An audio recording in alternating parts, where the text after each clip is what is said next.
السلام علیکم ورحمۃ اللہ وبرکاتہ۔ دعاؤں کے دائرے سے باہر نہ نکلا کریں۔ اگر اپنے لیے دعا نہیں کر رہے تو آپ پر بڑی مہربانیاں ہیں، تو دوسروں کے لیے دعا کرتے رہا کرے۔ بقول اشفاق احمد کا، اور آپ کا اخلاق ہی آپ کا حسن ہے۔ خوشی کی سب سے اعلیٰ قسم پتہ ہے کیا ہے؟ سب سے اعلیٰ قسم سکون ہے۔ تم آخرت میں ایک تمنا ضرور کرو گے کہ کاش تھوڑی نیکیاں اور کما لیتا، اس لیے آج موقع ہے، کما لو۔ تمہیں حق کہنا ہے، تمہاری حفاظت اللہ کرے گا انشاءاللہ، اور تمہیں کامیاب اللہ کرے گا انشاءاللہ۔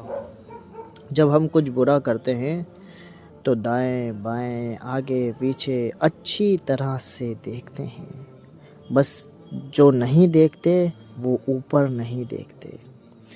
ہم ایسے منافق لوگ ہیں کہ کسی کی تکلیف کو اس کے گناہوں کی سزا سمجھتے ہیں اور اپنی تکلیف کو آزمائش سمجھتے ہیں۔ دنیا کا ہر آدمی جنت جانا چاہتا ہے، لیکن جنت جانے کے لیے مرنا نہیں چاہتا۔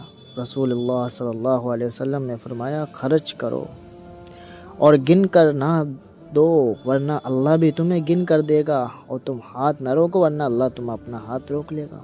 دراصل جو مقام شکوہ ہے وہی مقام صبر ہے۔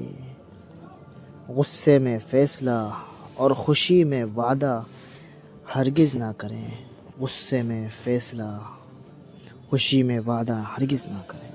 بہترین آنکھ وہ ہے جس سے انسان اپنے اندر جھانک سکے، سب سے بہترین آنکھ ہے۔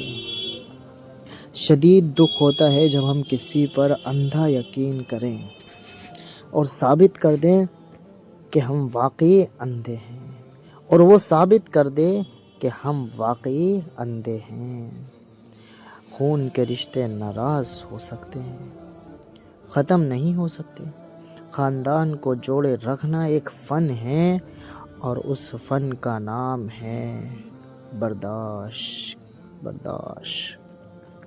تم حق بات کہنے سے مت ڈرو، کیونکہ نہ کوئی تمہیں موت دے سکتا ہے اور نہ کوئی تمہارا رزق کم کر سکتا ہے۔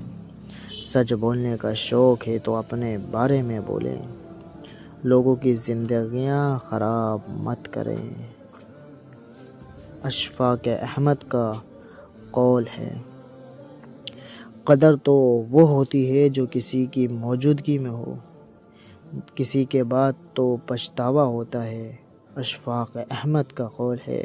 دوستو، جاتے جاتے ویڈیو کو لائک اور چینل کو سبسکرائب کرنا مت بھولیں۔ جزاکم اللہ خیرا۔ السلام علیکم ورحمۃ اللہ وبرکاتہ۔